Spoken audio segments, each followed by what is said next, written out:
성경 말씀 역대하 35장 1절에서 9절입니다. 요시야가 예루살렘에서 여호와께 유월절을 지켜 첫째 달 연두째 날에 유월절 어린 양을 잡으니라. 왕이 제사장들에게 그들의 직분을 맡기고 격리하여 여호와의 전에서 직무를 수행하게 하고 또 여호와 앞에 구별되어서 온 이스라엘을 가르치는 레위 사람에게 이르되 거룩한 궤를 이스라엘 왕 다윗의 아들 솔로몬이 건축한 전 가운데 두고 다시는 너희에게 어깨에 매지 말고 마땅히 너희 하나님 여호와의 그의 백성 이스라엘을 섬길 것이라.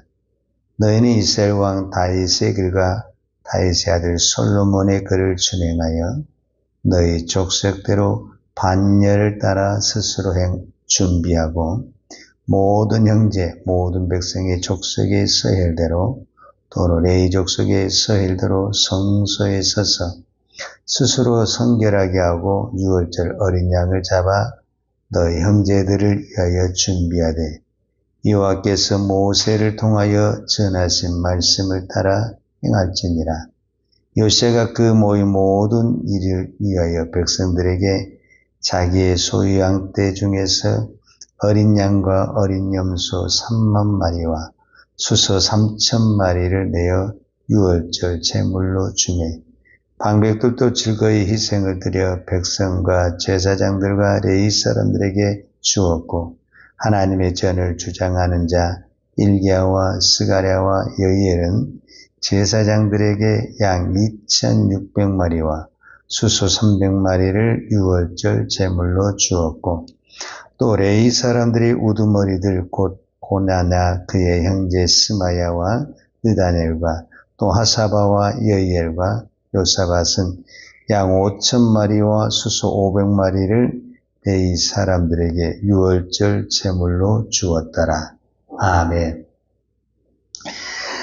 역대하 34장, 35장은 남유다의 16번째 왕인 요시야 왕에 대한 기록입니다. 34장 1절에서 3절을 보면 요시야 왕은 이게 그 단계별로 어떤 신앙적인 거라든지 어떤 행함이 변화가 있는 걸 볼 수가 있는데 일단 8살 때 왕이 됩니다. 그리고 16살에 하나님을 만납니다.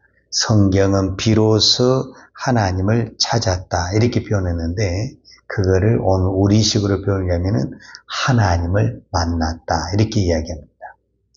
그리고 그의 나이 20살 때 성전 보수를 합니다. 우리가 어제 보았던 성전 보수를 하다가 율법책을 발견하게 됩니다. 그리고 오늘 26세 그가 유월절을 지킵니다. 그리고 39세에 그러니까 요시야 왕은 8살의 왕에 대해서 31년을 통치하고 39의 나이에 죽습니다.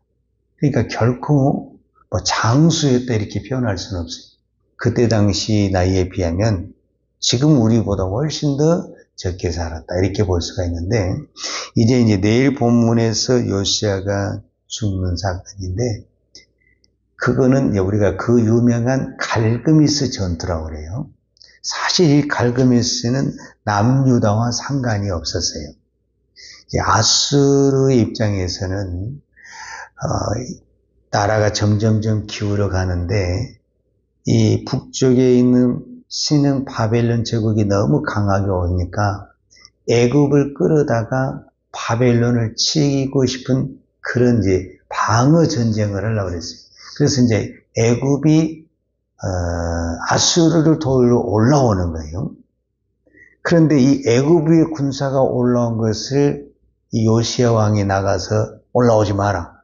그러니까 애굽 왕이 나는 너하고 전쟁할 것이 아니니까 그냥 전쟁하지 말자. 그런데도 구태여 이 요시야 왕이 전쟁을 나가는 거예요. 그래서 이 전쟁에서 적군이 쏘는 화살을 맞아가지고 너무 이제 부상이 커서 후퇴하고 돌아왔는데 그만 그 병상으로 사망을 하게 되는. 그래서 요시야의 죽음은 남유다 전체의 비극이요 슬픔입니다. 그래서 나중에 예레미야서에 보게 되면은 그때 당시 선지자가 예레미야인데 예레미야 선지자가 이 요시야의 죽음을 가지고 우리만 슬픔의 노래라는 애가를 지읍니다. 그만큼 남유다에게 있어서 요시야의 죽음은 개인적으로나 국가적으로 큰 슬픔이었습니다. 왜냐? 그 뒤로 이제 4명의 왕이 나오는데 다 하나님을 떠나고 급속도로 가다가 결국은 남유다가 망합니다. 그러니까 결국 요시야의 죽음으로 남유다는 망했다. 이렇게 해도 뭐 틀린 말은 아닐 정도입니다. 우리 그런 거 있잖아요. 국가도 그렇고 회사도 그렇고 교회도 그렇고 가정도 그렇고 어떤 한 사람이 죽음으로 급속하게 이렇게 떨어지는 어떤 그런 현상이 남유다 요시야 왕이었다라고 볼 수가 있습니다. 자, 오늘은 6월절입니다. 요시야 왕이 6월절을 지켰는데 이 역대기 기자는 요시야 왕이 지킨 이 6월절을 어떻게 평가를 했느냐? 18절에 오늘 역대하 35장 18절에 이렇게 결론을 맺었어요. 어떻게 맺었냐? 선지자 사무엘 이후로. 여러분, 사무엘 이후로면은 왕국이 시작하기 이전이잖아요. 사무엘 선지자가 사울왕에게 기름 부으면서 왕국 시대가 됐는데 사무엘 선지자 이후로 이스라엘 가운데 유월절을 이같이 지키지 못하였고, 그러니까 유월절은 어떤 부분에서는 모세 때부터 만들어져 가지고 지킨 건데 그 뒤로 이렇게 쭉 지켜오다가 사무엘 선지자 때 이렇게 팍 일어났는데 그 이후에 다윗도 이렇게 지키지 못했다는 결론이잖아요. 결론은. 그러면은 이렇게 지킨 왕이 누구였냐? 요시야 왕이었다. 이 18절에 성경이 이렇게 이야기하고 있죠. 선지자 사무엘 이후로 이스라엘 가운데서 유월절을 이같이 지키지 못하였고 이스라엘 모든 왕들도 요시야가 제사장들과 레위 사람들과 모인 온 유다와 이스라엘 무리와 예루살렘 주민과 함께 지킨 것처럼 유월절을 지키지 못하였더라. 그러니까 사무엘 이후로 가장 율법적이고 성대하게 지킨 왕이 누구냐? 바로 요시야 왕이었다. 이렇게 표현하는 것을 볼 수가 있습니다. 물론 그 요시야의 아버지가 아몬이고 그의 할아버지가 히스기야인데 히스기야도 종교개혁을 하면서 유월절을 지켰어요. 근데 그는 그 종교개혁을 하면서 여러 가지 문제점이 있어가지고 율법대로, 원래 율법은 정월 1월 14일에 유월절을 지키는 건데 그거를 지키지 못해서 결국은 2월 14일에 유월절을 지킨 사람이 히스기야 왕이거든요. 그런데 오늘 성경에 보면은 정확하니 35장 1절에 보면은 요시야가 예루살렘에서 여호와께 유월절을 지켜 첫째 달이라는 것은 우리는 1월이라고 하는 거예요. 첫째 달 14째 날에. 그러니까 정확히 율법에 정한 날짜에 율법에 정한 순서대로 지킨 사람이 누구냐? 바로 요시야 왕이었다라고 말하고 있습니다.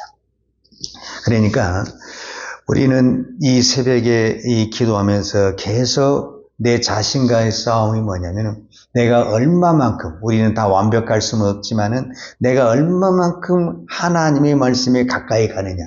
이거의 싸움이거든요, 사실. 오늘 또 우리가 이 새벽에 몸부림치면서 싸우는 것은 다른 싸움이 아닌 하나님과의 말씀을 내가 얼마나 더 가까이 가고 그것을 내가 지키면서 하느냐. 거기에 승리되면 모든 걸 다 이기는 거죠, 사실. 근데 거기에 무너지게 되면 사실은 겉모양은 번지른 것 같아도 우리는 이미 무너진 것이다. 이렇게 표현할 수가 있죠. 그런데, 자, 이제 6월절과 무교절은 같은 절기잖아요, 사실은. 6월절은 1월 14일, 무교절은 1월 15일부터 일주일간, 그래서 21일. 그러니까, 우리가 이거를 절기를 좀 확실하게 구별을 해야 되는데, 6월절은 기념의 날이에요. 꼭 이거를 기념의 날로 기억을 해야 됩니다. 무엇에 대한 기념이냐? 애굽에서 나오는 거예요. 그러니까 이제 이거를 여러 가지 단어로 표현하는데 자유의 날. 왜냐하면 종에서 자유로 됐잖아요.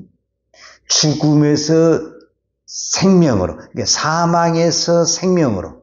왜냐하면은 6월절에 모든 재앙이 애굽의 집에 내리는데 그 문설주의 어린 양의 피를 보고 살아난 거잖아요. 그러니까 이 날은 무슨 날이냐면 내가 죽었다가 살아나는 날이요. 종에서 자유함을 얻는 날. 그래서 오늘 우리는 이거를 구원으로 보고 있는 것입니다. 오늘 우리의 구원이 유대인에게서 어떤 부분에서는 이 6월절이 오늘 우리의 어떤 구원의 그림자요. 어떤 그런 모방이다라는 것을 볼 수가 있습니다. 그렇기 때문에 오늘 우리는 이제 구원의 날에 매달 며칠이다 이거는 몰라도 내가 이 구원받은 간격, 이 구원 자체만 우리가 정확하게 붙들고 있어도 웬만한 것들은 다 이겨낼 수 있다 이렇게 볼 수가 있죠. 이제 반면에 무교절, 6월절이 끝난 이 15일부터 21일까지 무교절은 이 구원의 간격이 있잖아요. 내가 이제 종에서 자유함이 되고 죽었다가 살아났으니까 뭐를 해야 되겠지? 잔치를 해요, 잔치를. 그래서 이 7일 동안 잔치를 하는 그 날을 우리는 무슨 절기라고 그러냐? 무교절이다. 이렇게 이야기를 해요. 자, 그러면 이제 온 백성들이 이 6월절은 이스라엘에게서 가장 큰 절기잖아요. 그래서 남유다뿐만 아니라 막 북이스라엘까지 온 사람들이 이제 지금은 막 디아스포라 그래가지고 애국에 흩어져 있는 우리 애국 사람들이 자국민 찾아오듯이 이렇게 다 지킨단 말이에요. 우리가 명절을 맞이하면 막 지방에 있는 사람들이 이렇게 다 대이동 이러는 것처럼 그러면 결국은 뭐가 필요하냐? 그 수많은들이 7일 동안 먹어야 되잖아요. 결국은 재물이 필요한 거예요. 왜냐하면 수없이 재물을 드리고 이 잔칫날에는 그 재물을 나누는 거예요. 그러면 이 재물을 누가 내야 되느냐? 결국 우리는 예배를 드린다, 제사를 드린다, 절기를 드린다. 그것은 다 무엇과 연관이 되어 있다고 말할 수 있냐면 재물과 연관이 되어 있습니다. 제가 오늘은 시간이 없으니까 그냥 제가 정리를 해드리겠습니다. 오늘 이제 7절, 8절, 9절에 보면은 재물을 드리는 사건들이 나타나게 되는데 제일 먼저 왕이 그때 당시 요시야 왕이 제물을 드리는데 7절에 보면 요시야가 그 모인 모든 일하여 백성에게 자기의 소유 양떼 중에서 어린 양과 어린 염소 3만 마리와 수소 3천 마리를 누워 6월절 제물로 주매. 그러니까 그 모든 백성들에게 제일 먼저 왕이 어린 양과 어린 염소 3만 마리. 말이 3만 마리죠. 어마어마한 양이죠. 그 다음에 수소가 3천 마리를 왕이 먼저 백성에게 내놓는 거예요. 그 다음에 이제 8절에 왕이 내놓으니까 그 다음에 방백들도 즐거이 희생을 드리며 그랬잖아요. 방백은 이제 우리말로 하는 지도자들이죠. 이 지도자들이 내놓은 그 이제 대표적인 이름이 나오는데 그 밑에 보면 힐기야, 스가랴, 여이엘 제사장들에게 양 2,600마리와 수소 300마리를 내놨다. 그 다음에 이제 9절에 보게 되면은 또 레위 사람들의 우두머리, 레위 지파 안에도 이제 거기 또 우두머리들이 있잖아요. 우리로 말하는 지도자들을 말하는 거예요. 그 사람들이 또 내놓은 양이 뭐냐면은 양 5,000마리와 수소 500마리를 내놨다. 이 수많은 양이 있어야만이 7일 동안 무엇을 할 수 있는 거예요? 잔치를 할 수 있는 거예요.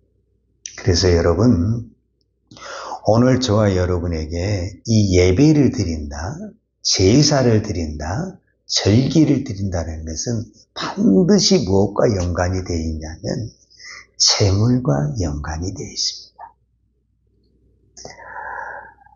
물론 우리가 마음과 정성과 뜻을 다하여 드린다 이렇게 표현할 수 있죠. 그런데 예수님이 산상수훈에 분명히 말씀을 하셨어요. 내 보물이 있는 것에 내 마음이 있다. 그러니까 정말 우리가 하나님을 사랑하면 그 있잖아요. 내가 우리 자녀를 막 사랑하면 내가 뭔가 주고 싶은 그 마음이 부모에게 있는 것처럼 내가 정말 하나님을 사랑하면 하나님 앞에 뭔가 주고 싶고 준다란 말은 좀 그렇고 드리고 싶고 헌신하고 싶고 희생하고 싶은 그 마음이. 그런데 오늘 우리는 지금 예배는 거창하게 다 절기도 다 드리고 있지만 이런 헌신된 마음, 희생된 마음이 점점점 식어지는 것이 우리들의 현실이 아닌가. 그래서 오늘 저와 여러분은 이 새벽에 기도하면서 물론 우리가 마음도 드리고 우리의 몸도 드리지만은 내가 정말 하나님께 드려야 할 것이 무엇인가. 분명히 하나님은 우리 각자에게 다 주었습니다. 내가 드릴 수 있는 시간도 있고 물질도 있고 은사도 있고 헌신할 것이 분명히 있습니다.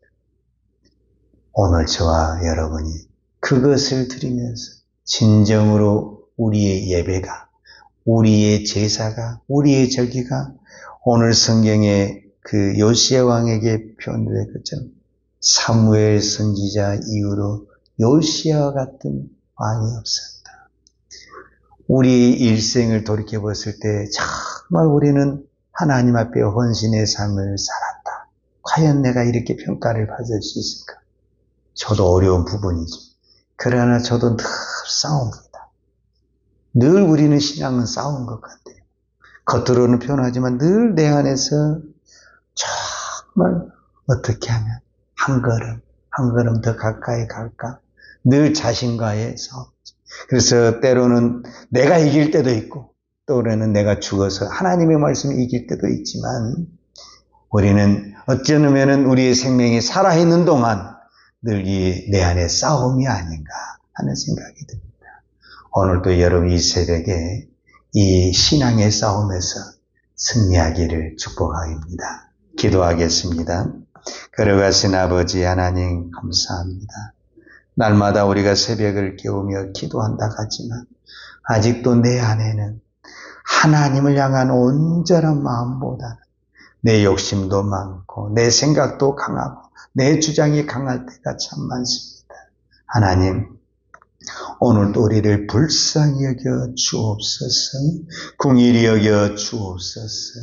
이제 우리의 모든 관심은 우리의 모든 초점은 하나님께 맞추고 한 걸음 나아갈 수 있는 우리의 믿음이 되기를 원합니다. 때로는 가다가 넘어지기도 하고 중단되기도 하고 실족되기도 하지만 주님은 끝까지 우리를 포기하지 아니하시고 우리의 손과 발을 붙들어 주시고 인도해 주실 줄로 믿습니다. 오늘도 그 믿음의 힘으로 승리하게 하여 주시옵소서. 예수님의 이름으로 기도하였습니다. 아멘. 요한은 내게 복을 주시고 너를 지키시기를 원하며 요한은 얼굴로 내게 비추사 은혜 베푸시기를 원하며 요한은 얼굴을 내게 향하여 드사 평강 주시기를 원하노라. 이제는 나 같은 죄인을 위하여 십자가에 돌아가신 우리 주 예수 그리스도의 은혜와 독생자를 아낌없이 보내주신 아버지 하나님의 무한하신 사랑과 성령님의 풍성한 은혜가 오늘도 온 마음과 온 힘을 다하여 주님만 사랑하며 주만 바라보며 믿음의 길을 달려가기를 원하는 사랑하는 죄종들 머리머리 예와 이 나라의 민족과 한국 교육이 온 열방의 이 생명의 복음을 증거하는 선교사님들 예와 사랑하는 주의 자녀들 머리 위에 이제로부터 영원토록 함께 있을지어다. 아멘.